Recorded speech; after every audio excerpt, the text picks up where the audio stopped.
Good morning 7th class. ਅੱਜ ਆਪਾਂ ਪੁੰਦਰਿਕ ਪਾਠ ਪੁਸਤਕ ਵਿੱਚ ਸ਼ਾਮਿਲ ਪਾਠ ਨੰਬਰ 10 ਅੰਮੜੀ ਦਾ ਵਿਹੜਾ ਪੜਾਂਗੇ। ਇਹ ਇੱਕ ਕਵਿਤਾ ਅੰਮ੍ਰਿਤਾ ਪ੍ਰੀਤਮ ਦੁਆਰਾ ਲਿਖੀ ਗਈ ਹੈ। ਇਸ ਵਿੱਚ ਅੰਮ੍ਰਿਤਾ ਪ੍ਰੀਤਮ ਨੇ ਪੁਰਾਣੇ ਪੰਜਾਬ ਦੇ ਰਹਿਣ ਸਹਿਣ, ਬਜ਼ੁਰਗਾਂ ਦਾ ਆਪਣੇ ਪੋਤੇ ਪੋਤੀਆਂ ਨਾਲ ਪਿਆਰ, ਪੋਤੇ ਪੋਤੀਆਂ ਨੂੰ ਆਪਣੇ ਦਾਦੇ ਦਾਦੀ ਦੀਆਂ ਇੱਜ਼ਤ ਕਰਨ ਬਾਰੇ ਦੱਸਿਆ ਵਾ। ਭਾਵੇਂ ਇਸ ਵਿੱਚ ਸਾਨੂੰ ਪੁਰਾਣੇ ਪੰਜਾਬ ਬਾਰੇ ਦੱਸਿਆ ਵਾ, ਕਿਸ ਤਰ੍ਹਾਂ ਰਹਿਣ ਸਹਿਣ ਸੀ, ਕਿਸ ਤਰ੍ਹਾਂ ਚਰਖੇ ਕੱਤੇ ਜਾਂਦੇ ਸੀ, ਕਿਸ ਤਰ੍ਹਾਂ ਦਾਦੀਆਂ ਆਪਣੇ ਬੱਚਿਆਂ ਨੂੰ ਕਹਾਣੀਆਂ ਸੁਣਾਉਂਦੇ ਸੀ ਅਤੇ ਬੱਚੇ ਵੀ ਕਹਾਣੀ ਸੁਣ ਕੇ ਖੁਸ਼ ਹੁੰਦੇ ਸੀ। ਇਸ ਥੋੜ੍ਹਾ ਯਾਨੀ ਕਿ ਇਹਦੇ ਵਿੱਚ ਸਾਨੂੰ ਪੁਰਾਣੇ ਪੰਜਾਬ ਦੀ ਝਾਕੀ ਦਿਖਾਈ ਗਈ ਹੈ।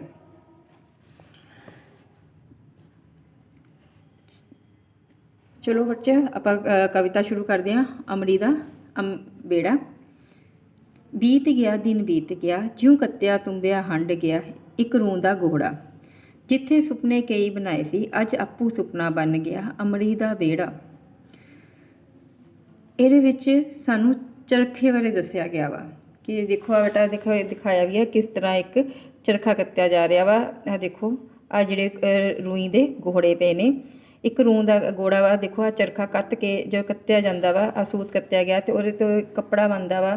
ਕੱਪੜਾ ਜਦੋਂ ਆਪਾਂ ਪਾ ਕੇ ਹੰਢਾ ਲੈਂਦੇ ਨੇ, ਇਹ ਸਾਨੂੰ ਸਾਰਾ ਦਿਖਾਇਆ ਗਿਆ ਵਾ। ਇਹਦੇ ਵਿੱਚ ਇਹੀ ਦੱਸਿਆ ਗਿਆ ਵਾ, ਜਦ ਕਿ ਇਹ ਸਾਡਾ ਅੱਜ ਕੱਲ੍ਹ ਸਾਨੂੰ ਚਰਖਾ ਘਰਾਂ ਵਿੱਚ ਦੇਖਣ ਨੂੰ ਵੀ ਨਹੀਂ ਮਿਲਦਾ। ਆ ਦੇਖੋ ਇਹ ਵੀ ਦਿਨ ਬੀਤ ਗਿਆ, ਜਿਉਂ ਕੱਤਿਆ ਵੀ ਜਿਹੜਾ ਕੱਤਿਆ ਸੀ, ਬਣਾ ਲਿਆ, ਹੰਡ ਗਿਆ।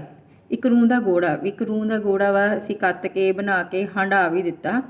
ਹੁਣ ਉਹ ਇੱਕ ਸੁਪਨਾ ਬਣ ਗਿਆ ਵਾ, ਜਿਹੜਾ ਜਿੱਥੇ ਅਸੀਂ ਕਈ ਸੁਪਨੇ ਬਣਾਏ ਸੀ, ਅੱਜ ਆਪੂ ਸੁਪਨਾ ਬਣ ਗਿਆ। ਵੀ ਜਿੱਥੇ ਅਸੀਂ ਕਈ ਸੁਪਨੇ ਬਣਾਏ ਸੀ, ਉਹ ਅੱਜ ਵੀ ਆਪਣਾ ਹੀ ਆਪ ਇੱਕ ਸੁਪਨਾ ਬਣ ਗਿਆ। ਅੰਮੜੀ ਦਾ ਵਿਹੜਾ ਭਾਵ ਇਹ 'ਚ ਕਵਿਤਰੀ ਆਪਣੇ ਅੰਮੜੀ ਭਾਵ ਆਪਣੀ ਮਾਂ ਦੇ ਵਿਹੜੇ ਨੂੰ ਯਾਦ ਕਰਦੀ ਹੈ, ਜਿੱਥੇ ਉਹਨੇ ਕਈ ਸੁਪਨੇ ਸਜਾਏ ਸੀ, ਜਿੱਥੇ ਉਹ ਬਹਿ ਕੇ ਉਹ ਕੱਤਿਆ ਕਰਦੀ ਸੀ, ਕੱਤ ਕੇ ਜਰੂਰ ਕੱਤਿਆ, ਚਰਖਾ ਚਲਾਇਆ। ਇਸ ਤਰ੍ਹਾਂ ਉਹ ਅੱਗੇ ਜਦੋਂ ਕੱਪੜਾ ਬਣਾਇਆ, ਹੰਢਾਇਆ, ਸਾਰਾ ਕੁਛ ਉਹਨੇ ਵੀ ਉਹ ਸਾਰਾ ਕੁਛ ਉਹਨੂੰ ਹੁਣ ਕੀ ਲੱਗਦਾ ਪਿਆ, ਇੱਕ ਸੁਪਨਾ ਲੱਗਦਾ ਪਿਆ ਵਾ।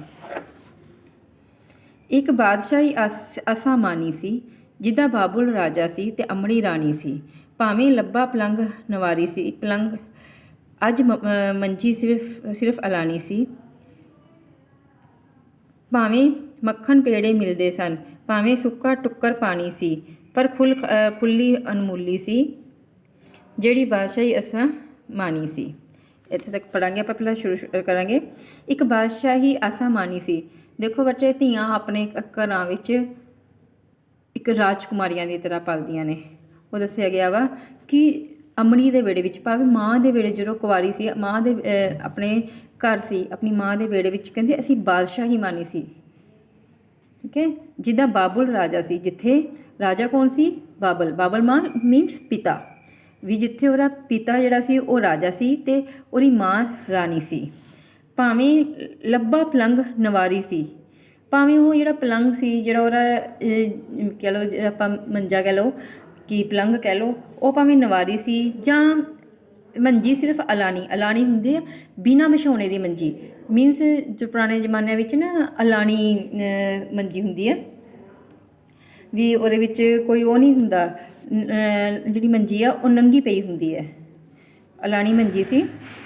ਭਾਵੇਂ ਮੱਖਣ ਪੇੜੇ ਮਿਲਦੇ ਸਨ, ਭਾਵੇਂ ਸਾਨੂੰ ਉੱਥੇ ਵੀ ਇਹ ਦੱਸਿਆ ਗਿਆ ਵਾ, ਭਾਵੇਂ ਉਹ ਉੱਥੇ ਮੱਖਣ ਪੇੜੇ ਮਿਲਦੇ ਸੀ ਜਾਂ ਸੁੱਕਾ ਟੁੱਕਰ ਪਾਣੀ ਸੀ, ਭਾਵੇਂ ਅਸੀਂ ਸੁੱਕੀ ਰੋਟੀ ਖਾਂਦੇ ਸੀ, ਪਾਣੀ ਨਾਲ ਸੁੱਕੀ ਰੋਟੀ ਖਾਂਦੇ ਸੀ। ਇਹ ਦੱਸਿਆ ਗਿਆ ਵਾ ਇਹਦੇ ਵਿੱਚ। ਠੀਕ ਹੈ। ਕਿ ਭਾਵੇਂ ਸਾਨੂੰ ਪਲੰਗ ਵਧੀਆ ਰਾਜਕੁਮਾਰੀ ਵਾਲਾ ਪਲੰਗ ਮਿਲਦਾ ਸੀ, ਭਾਵੇਂ ਅਲਾਣੀ ਬਿਨਾਂ ਵਿਛਾਉਣੇ ਦੀ ਮੰਜੀ ਸੀ, ਭਾਵੇਂ ਅਸੀਂ ਮੱਖਣ ਪੇੜੇ ਖਾਂਦੇ ਸੀ, ਭਾਵੇਂ ਅਸੀਂ ਰੋਟੀ ਸੁੱਕੀ ਪਾਣੀ ਨਾਲ ਪੀਂਦੇ ਸੀਗੇ, ਸੁੱਕੀ ਰੋਟੀ ਖਾਂਦੇ ਸੀ, ਪਰ ਖੁੱਲੀ ਅਨਮੋਲੀ ਸੀ, ਜਿਹੜੀ ਬਾਦਸ਼ਾਹੀ ਅਸੀਂ ਮਾਨੀ ਸੀ। ਭਾਵ ਵੀ ਉਹਦੇ ਵਿੱਚ ਉਹ ਜਿਹੜੀ ਖੁੱਲ੍ਹ ਸੀ, ਅਨਮੁੱਲੀ ਸੀ, ਵੀ ਉਹਦਾ ਕੋਈ ਮੋਲ ਨਹੀਂ ਸੀਗਾ।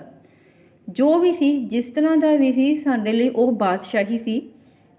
ਜਿਹੜੀ ਅਸੀਂ ਬਾਦਸ਼ਾਹੀ ਮਾਨੀ ਆ, ਉਹਦੇ ਵਿੱਚ ਉਹਦੀ ਜਿਹੜੀ ਖੁੱਲ੍ਹ ਮਾਨੀ ਹੈ, ਉਹ ਸਾਡੀ ਅਨਮੁੱਲੀ ਸੀ। ਭਾਵੇਂ ਅਸੀਂ ਜਿਸ ਤਰ੍ਹਾਂ ਦੇ ਵੀ ਸੀ, ਕਹਿੰਦੇ ਵੀ ਭਾਵੇਂ ਅਸੀਂ ਜੋ ਵੀ ਸਾਨੂੰ ਮਿਲਦਾ ਸੀ ਸਾਨੂੰ ਉਹਦੇ ਵਿੱਚ ਹੀ ਬਹੁਤ ਹੀ ਅਸੀਂ ਬਾਦਸ਼ਾਹੀ ਮੰਨਦੇ ਸੀ, ਸਾਨੂੰ ਬਹੁਤ ਹੀ ਮਜ਼ਾ ਆਉਂਦਾ ਸੀ। ਜਿਹਨੂੰ ਖੇਨੂੰ ਗੀਟੇ ਖੇਡ ਖੇਡ ਬੇਫਿਕਰੀ ਚਾਦਰ ਤਾਨੀ ਸੀ। ਵੀ ਇਹ ਕੁੜੀ ਵੀ ਉਸ ਸਮੇਂ ਗੀਟੇ ਹੁੰਦੇ ਜਦੋਂ ਦੇਖੋ ਗੀਟੇ ਇੱਥੇ ਦਿਖਾਏ ਨਹੀਂ ਗਏ। ਗੀਟੇ ਚੱਲਦੇ ਹੁੰਦੇ ਸੀ ਪਹਿਲਾਂ, ਕੁੜੀਆਂ ਆਪਣੇ ਘਰਾਂ ਵਿੱਚ ਬਹਿ ਕੇ ਗੀਟੇ ਖੇਡਦੀਆਂ ਹੁੰਦੀਆਂ ਸੀ। ਵੀ ਗੀਟੇ ਖੇਡ ਖੇਡ ਕੇ ਇੱਕ ਬੇਫਿਕਰ ਜਿਹੀ ਹੁੰਦੇ ਸੀ, ਬੇਫਿਕਰ ਹੋ ਕੇ ਅਸੀਂ ਗੀਟੇ ਖੇਡਦੇ ਸੀ, ਮੀਨਸ ਭਾਵ ਖੇਡਾਂ ਖੇਡੀਆਂ ਜਾਂਦੀਆਂ ਸੀ। ਪੀਪਲ ਦੀਆਂ ਪਿੰਗਾਂ ਝੂਟ ਝੂਟ ਜਿੱਥੇ ਚੜੀ ਆਖਿਰ ਜਵਾਨੀ ਸੀ। ਪੀਪਲ ਆ ਦੇਖੋ ਦਿਖਾਇਆ ਗਿਆ ਵਾ ਵੀ ਪੀਪਲ ਤੇ ਪਿੰਗਾਂ ਝੂਟ ਝੂਟ ਕੇ, ਜਿੱਥੇ ਕੁੜੀਆਂ ਆਪਸ ਵਿੱਚ ਖੇਡਦੀਆਂ ਹੋਈਆਂ ਪੀਪਲ ਦੀਆਂ ਪਿੰਗਾਂ ਝੂਟਦੀਆਂ ਸਨ ਤੇ ਜਵਾਨੀ ਮਾਣਦੀਆਂ ਸਨ। ਜਿੱਥੇ ਸਖੀਆਂ ਦੇ ਸੰਗ ਬੈਠ ਬੈਠ ਕੇ ਗਾਉਂਦਿਆਂ ਰਾਤ ਲੰਘਾਣੀ ਸੀ। ਪਹਿਲਾਂ ਜਦੋਂ ਕੁੜੀਆਂ ਇਕੱਠੀਆਂ ਹੋ ਕੇ ਰਾਤਾਂ ਨੂੰ ਇਕੱਠੀਆਂ ਹੋ ਜਾਂਦੀਆਂ ਸੀ ਇੱਕ ਘਰ ਵਿੱਚ, ਉਹਨਾਂ ਨੂੰ ਇਹ ਨਹੀਂ ਹੁੰਦਾ ਸੀਗਾ ਕਿਸੇ ਦੇ ਘਰ ਵਿੱਚ ਸਾਰੀਆਂ ਇਕੱਠੀਆਂ ਹੋ ਜਾਂਦੀਆਂ, ਕਿਸੇ ਦੇ ਇੱਕ ਦੇ ਘਰ 'ਚ ਸੋ ਗਈਆਂ ਕਰੇ ਕਿਸੇ ਦੇ ਘਰ 'ਚ। ਉਸ ਸਮੇਂ ਬੱਚੇ ਕਿਸੇ ਵੀ ਘਰ 'ਚ ਕੋਈ ਉਹ ਨਹੀਂ ਹੁੰਦਾ ਸੀ, ਸਾਰੇ ਇਹ ਘਰ ਆਪਣੇ ਹੀ ਹੁੰਦੇ ਸੀਗੇ। ਉਸ ਸਮੇਂ ਭਾਈਚਾਰਾ ਹੁੰਦਾ ਸੀ, ਧੀਆਂ ਭੈਣਾਂ ਦੀ ਇੱਜ਼ਤ ਕੀਤੀ ਜਾਂਦੀ ਸੀ। ਕੋਈ ਜਿਸ ਘਰ ਵਿੱਚ ਵੀ ਚਲੀ ਗਈ ਸਾਰਾ ਆਪਣਾ ਹੀ ਹੁੰਦਾ ਸੀ, ਜਿੱਥੇ ਦਿਲ ਕਰਦਾ ਸੀ ਸੋ ਜਾਂਦੀਆਂ ਸੀ, ਕੋਈ ਉਹਨਾਂ ਨੂੰ ਕੁਛ ਨਹੀਂ ਸੀ ਹੁੰਦਾ, ਪਰਵਾਹ ਨਹੀਂ ਸੀ ਹੁੰਦੀ। ਉਸ ਰਾਤ ਨੂੰ ਬੈਠ ਕੇ ਆਪਣੀ ਸਹੇਲੀਆਂ ਨਾਲ ਬੈਠ ਕੇ ਗੀਤ ਗਾਉਂਦੀਆਂ ਸਨ ਅਤੇ ਰਾਤ ਲੰਘਾਉਣੀਆਂ ਸੀ। ਲੋੜੇ ਦੀ ਕੁੱਕਰ ਚੁਰਖੇ ਦੀ ਲੋੜੇ ਦੀ ਚੜੀ ਜਵਾਨੀ ਸੀ।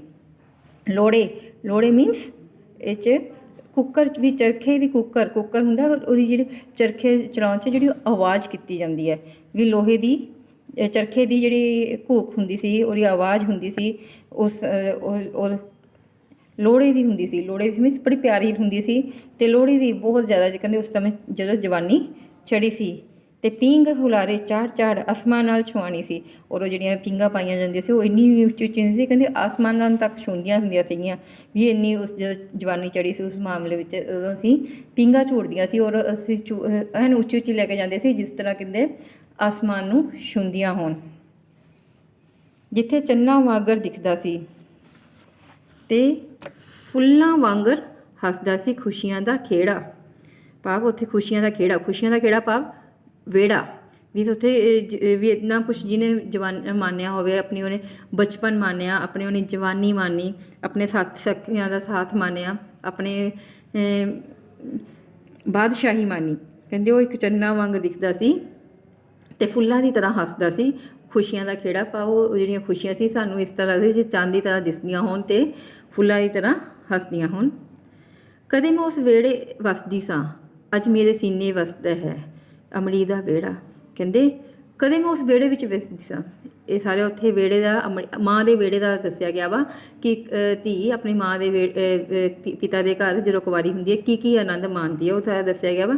ਕਦੇ ਮੈਂ ਉਸ ਵਿਹੜੇ ਵਿੱਚ ਵਸਦੀ ਸੀ ਅਤੇ ਅੱਜ ਇਹ ਮੇਰੇ ਸੀਨੇ ਵਿੱਚ ਵਸਦਾ ਵਾ।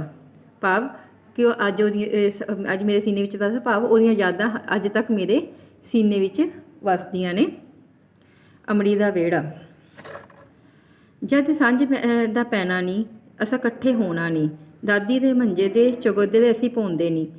ਸਾਂਝ ਵੀ ਸ਼ਾਮ ਵੇਲਾ, ਤ੍ਰਿਕਾਲਾਂ ਵੇਲਾ, ਜਦੋਂ ਅੱਗੇ ਜਲਦੀ ਲੋਕੀ ਸੋ ਜਾਂਦੇ ਹੁੰਦੇ ਸੀ ਅਤੇ ਆਪਣਾ ਜਦੋਂ ਸ਼ਾਮ ਟਾਈਮ ਦਾ ਸਮਾਂ ਹੁੰਦਾ ਸੀ, ਸੂਰਜ ਡੁੱਬ ਰਿਹਾ ਹੁੰਦਾ ਸੀ, ਉਸ ਸਮੇਂ ਦਾ ਸਮਾਂ ਵਾ।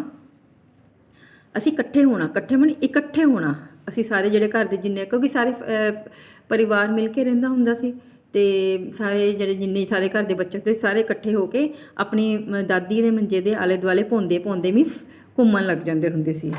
ਕਿਉਂ ਘੁੰਮਣ ਲੱਗ ਜਾਂਦੇ ਸੀ? ਆਪਾਂ ਪੜ੍ਹਦੇ ਹਾਂ। ਉਹਨੂੰ ਨੀਂਦਰ ਆਉਣੀ ਨਹੀਂ, ਅਸਾਂ ਖੱਪ ਮਚਾਉਣੀ ਨਹੀਂ। ਵੀ ਦਾਦੀ ਉਹਨੂੰ ਭਾਵ ਦਾਦੀ ਨੂੰ ਨੀਂਦ ਆਉਂਦੀ ਸੀ ਅਤੇ ਅਸੀਂ ਖੱਪ ਮਚਾਉਣੀ, ਅਸੀਂ ਰੌਲਾ ਪਾਉਣਾ। ਖੱਪ ਮਚਾਉਣੀ ਭਾਵ ਰੌਲਾ ਪਾਉਣਾ, ਅਸੀਂ ਰੌਲਾ ਪਾਉਂਦੇ ਸੀ। ਉਸ ਨਾ ਹਾਂ ਕਹਿਣੀ ਨਹੀਂ, ਅਸਾਂ ਹਾਂ ਕਹਿਣੀ ਨਹੀਂ। ਵੀ ਉਹ ਨਾ ਕਹਿੰਦੇ ਸੀ ਵੀ ਮੈਂ ਨਹੀਂ, ਉਹ ਮੈਨੂੰ ਨੀਂਦ ਆ ਰਹੀ ਹੈ, ਤਾਂ ਅਸੀਂ ਕਹਿੰਦੇ ਸੀ ਨਹੀਂ। ਅਸੀਂ ਹਾਂ ਕਹਿੰਦੇ ਸੀ ਵੀ ਅਸੀਂ ਉਹ ਕੰਮ ਕਰਨ ਨੂੰ ਉਹਨੂੰ ਮਨਾਉਂਦੇ ਹੁੰਦੇ ਸੀ। ਉਹ ਚੁੱਪ ਕਰਾਉਣਾ ਨਹੀਂ, ਅਸੀਂ ਰੌਲਾ ਪਾਉਣਾ ਨਹੀਂ। ਵੀ ਉਹ ਜਿੰਨਾ ਚੁੱਪ ਕਰਾਉਂਦੀ ਸੀ ਕਹਿੰਦੇ ਅਸੀਂ ਓਨਾ ਹੀ ਰੌਲਾ ਪਾਉਂਦੇ ਸੀ। ਉਹਦੀ ਨਾ ਮੁੱਕਣੀ ਨਹੀਂ, ਅਸਾਂ ਆਖਰ ਚੁੱਕਣੀ ਨਹੀਂ। ਵੀ ਉਹ ਨਾ ਉਹਦੀ ਨਾ ਨਹੀਂ ਖਤਮ ਹੁੰਦੀ ਸੀ। ਆਖਰ ਮੀਨਸ ਅਸੀਂ ਬਹੁਤ ਜ਼ਿਆਦਾ ਰੌਲਾ ਪਾਉਂਦੇ ਹੁੰਦੇ ਸੀ, ਅਸੀਂ ਆਖਰ ਚੁੱਕ ਲੈਂਦੇ ਸੀ। ਮੀਨਸ ਜਦੋਂ ਬਹੁਤ ਜ਼ਿਆਦਾ ਹੱਦ ਹੋ ਜਾਂਦੀ ਆ ਉਹਨੂੰ ਕਹਿੰਦੇ ਨੇ ਆਖਰ। ਵੀ ਅਸੀਂ ਆਖਰ ਚੁੱਕ ਲੈਂਦੇ ਹੁੰਦੇ ਸੀ। ਆਖਰ ਦਾਦੀ ਤੋਂ ਅਸਾਂ ਹਾਰ ਮਨਾਉਣੀ ਨਹੀਂ। ਆਖਰ ਕੇ ਕੌਣ ਹਾਰਦਾ ਸੀ? ਦਾਦੀ। ਅਸੀਂ ਦਾਦੀ ਤੋਂ ਅਸੀਂ ਹਾਰ ਮਨਵਾ ਲੈਂਦੇ ਸੀ। ਥੋੜ੍ਹਾ ਜਿਹਾ ਰੁੱਸ ਕੇ ਅਤੇ ਥੋੜ੍ਹਾ ਜਿਹਾ ਹੱਸ ਕੇ ਉਸ ਬਾਤ ਸੁਣਾਉਣੀ ਨਹੀਂ। ਉਹਨੇ ਥੋੜ੍ਹਾ ਜਿਹਾ ਰੁੱਸ ਕੇ, ਭਾਵ ਥੋੜ੍ਹਾ ਜਿਹਾ ਨਾਰਾਜ਼ ਹੋ ਕੇ, ਥੋੜ੍ਹਾ ਜਿਹਾ ਹੱਸ ਕੇ ਵੀ ਚੱਲ ਬੱਚੇ ਉਹਦੇ ਨਾਲ ਜਿੱਦ ਕਰ ਰਹੇ ਨੇ, ਉਹਨੂੰ ਸੌਣ ਨਹੀਂ ਦਿੰਦੇ ਪਏ, ਥੋੜ੍ਹਾ ਜਿਹਾ ਹੱਸ ਕੇ ਬਾਤ ਸੁਣਾਉਣੀ। ਬਾਤ ਮੀਨਸ ਕਹਾਣੀ। ਉਹ ਸਾਨੂੰ ਕਹਾਣੀ ਸੁਣਾਉਂਦੀ ਸੀ। ਕੋਈ ਕਹਾਣੀ ਪਾਉਣੀ ਨਹੀਂ। ਉਹ ਜਿੱਥੇ ਉਹ ਕਿੱਥੇ ਸਵਰਗ, ਜੋ ਲੱਭਿਆ ਵੀ ਤੇ ਖੋਇਆ ਵੀ, ਹੁਣ ਦੱਸੋ ਕਿਹੜਾ। ਮੀਨਸ ਉਹ ਕੋਈ ਸਾਨੂੰ ਕਹਾਣੀ ਸੁਣਾਉਂਦੀ ਸੀਗੀ, ਠੀਕ ਹੈ। ਕਹਿੰਦੇ ਉਹ ਜਿਹੜਾ ਸਵਰਗ, ਜਿਹੜਾ ਆਹ ਵਾਲਾ ਜਿਹੜਾ ਸਵਰਗ ਸੀ, ਜੋ ਲੱਭਿਆ ਵੀ ਤੇ ਖੋਇਆ ਵੀ ਲੱਭਿਆ ਕਿਵੇਂ ਆ, ਕਿਉਂਕਿ ਉਹਨਾਂ ਨੇ ਮੰਨਿਆ ਵਾ। ਖੋਇਆ ਵੀ ਕਿਵੇਂ ਆ ਕਿ ਅੱਜ ਕੱਲ੍ਹ ਇਹ ਸਭ ਕੁਛ ਨਹੀਂ ਹੈ, ਸਭ ਖੋ ਗਿਆ। ਹੁਣ ਦੱਸੋ ਕਿਹੜਾ। ਵੀ ਹੁਣ ਤਾਂ ਕੋਈ ਇਸ ਤਰ੍ਹਾਂ ਦਾ ਸਵਰਗ ਹੈ ਹੀ ਨਹੀਂ। ਸਾਰੀ ਅਲੱਗ-ਅਲੱਗ ਫੈਮਲੀਆਂ ਰਹਿੰਦੀਆਂ ਨੇ, ਸਾਰੇ ਅਲੱਗ-ਅਲੱਗ ਆਪਣੇ ਘਰਾਂ ਵਿੱਚ ਬਿਜੀ ਨੇ। ਕੋਈ ਇਸ ਤਰ੍ਹਾਂ ਦਾ ਮਨੋਰੰਜਨ ਹੈ ਹੀ ਨਹੀਂ ਗਾ, ਸਾਰਾ ਇਕੱਠੇ ਹੋ ਕੇ ਕੋਈ ਮਨੋਰੰਜਨ ਕਰ ਸਕਣ। ਕਦੇ ਸਾਨੂੰ ਕਹਾਣੀਆਂ ਪਾਉਂਦਾ ਸੀ, ਅੱਜ ਆਪ ਕਹਾਣੀ ਹੋਇਆ ਨਹੀਂ ਅਮੜੀ ਦਾ ਵਿਹੜਾ। ਕਹਿੰਦੇ ਜਿੱਥੇ ਸਾਨੂੰ ਕਹਾਣੀਆਂ ਸੁਣਾਈਆਂ ਜਾਂਦੀਆਂ ਸੀ, ਉਹ ਇੱਕ ਆਪ ਕਹਾਣੀ ਬਣ ਕੇ ਰਹਿ ਗਿਆ ਵਾ, ਅਮੜੀ ਦਾ ਵਿਹੜਾ। ਹਾਂਜੀ ਬੇਟਾ, ਮੈਂ ਉਮੀਦ ਕਰਦੀ ਹਾਂ ਕਿ ਤੁਹਾਨੂੰ ਇਹ ਜਿਹੜੀ ਕਵਿਤਾ ਵਾ ਬਹੁਤ ਹੀ ਪਸੰਦ ਆਈ ਹੋਏਗੀ ਅਤੇ ਤੁਹਾਨੂੰ ਬਹੁਤ ਕੁਛ ਇਸ ਤੋਂ ਸਿੱਖਣ ਨੂੰ ਮਿਲਿਆ ਹੋਵੇਗਾ ਅਤੇ ਦੂਸਰਾ ਤੁਹਾਨੂੰ ਸਮਝ ਵੀ ਆ ਗਈ ਹੋਵੇਗੀ। ਜੇ ਫਿਰ ਵੀ ਤੁਹਾਨੂੰ ਲੱਗਦਾ ਵਾ ਕਿ ਤੁਹਾਨੂੰ ਕੋਈ ਸਮਝ ਨਹੀਂ ਆਈ, ਕਿਸੇ ਵੀ ਗੱਲ ਦੀ ਕੋਈ ਪ੍ਰੋਬਲਮ ਹੈ, ਤਾਂ ਤੁਸੀਂ ਆਪਣੀ ਕਲਾਸ ਦੀ ਈਮੇਲ ID ਵਿੱਚ ਆਪਣੀ ਪ੍ਰੋਬਲਮ ਲਿਖ ਕੇ ਭੇਜ ਸਕਦੇ ਹੋ। ਠੀਕ ਹੈ ਬੇਟਾ, ਧੰਨਵਾਦ।